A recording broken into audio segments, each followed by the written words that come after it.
5 na po ang ulat ng pagkamatay sa kasagsagan ng bagyo na vine-verify po ng NDRRMC, habang 7 naman ang kumpirmadong sugatan.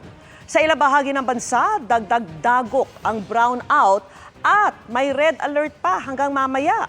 Nakatutok si Jonathan Andal. Malakas na ulan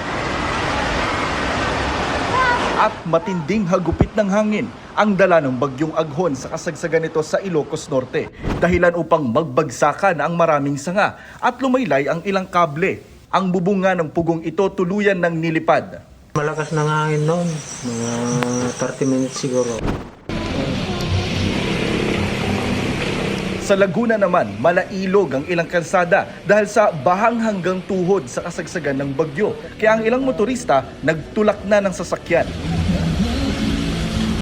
Sa bayan ng Cavinti naman, nabuwal na puno ang humambalang sa kalsada, kaya nagsagawa ng clearing operation ang pulisya. Habang sa ilang bayan ng Mabitak, bumagsak ang linya ng komunikasyon. Hanggang kanina, pahirapan pa rin ang paglilinis ng mga binahang gamit. Sa Bontoc Mountain Province naman, mudslide naman ang dahilan ng 1 oras na pagka-stranded ng mga motorista kahapon. Sabi ng NDRRMC, 5 ulat ng pagkamatay sa kasagsagan ng bagyo ang bineberipika pa nila, kabilang ang sa isang bata. Kumpirmado namang 7 ang sugatan dahil sa bagyong Aghon, kabilang ang 3 batang lalaki at isa pa nilang kaanak na lalaki sa Legazpi, Albay.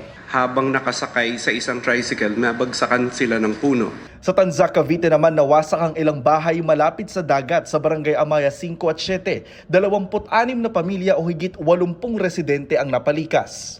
Sa gitna ng pinsala sa iba't ibang lugar, namahagi na ng tulong ang gobyerno na mahigit 1 milyong piso ayon sa post ni Pangulong Bongbong Marcos. Dumating na rin sa Infanta Quezon, yun naman pong mga karagdagang 5,000 family food packs. Nagdulot din ang bagyo ng brownout na nararanasan pa rin sa ilang lugar tulad sa bahagi ng Laguna. 20 power plants ang apektado ng bagyong Aghon. Karamihan dahil sa mga linya ng kuryenteng napinsala ng malakas na hangin o ulan. Pero dahil may mga dati nang di gumagana, 34 lahat ngayon ang mga di nagsusupply ng kuryente. The typhoon caused substantial decrease in available power supply in the grid at a time when the hydropower plants have not yet recovered from their low water supply. Kaya naman may red alert pa sa Luzon Grid hanggang alas 10 ng gabi, nasusundan ng yellow alert hanggang hating gabi. Pinagtitipid muna ang lahat ng kuryente.